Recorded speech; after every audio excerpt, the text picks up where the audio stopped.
Getting back to finding clinical trials, I've done some research and I found what looks like a great clinical trial on my own. My doctor didn't suggest it or know about it.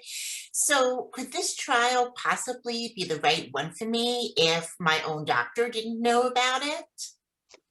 Absolutely. And again, as I said earlier, this is everything is available at the click of a button. And it can happen sometimes that your provider, your primary oncologist, may not be privy to every data that is coming out or every clinical trial out there. So if you come across something that you find that you feel is appropriate to the type of tumor that you have, I think the best way to approach is you print out the information, you provide that information to your oncologist, your radiation oncologist, or your medical oncologist, and let them have a look at it, let them understand what type of trial it is, whether it's suitable for you.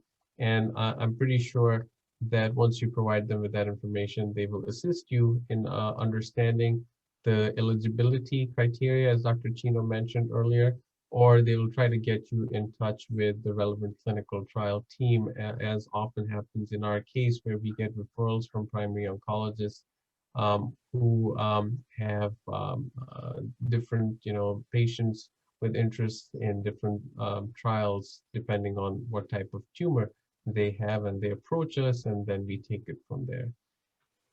I love it when people bring me a clinical trial that I've not heard of, because I will say some of these smaller trials, like it might be 30 or 40 patients, there might be 1,000 clinical trials that are, potentially within the scope of eligibility. So I quite frankly may not know about all of the potential options.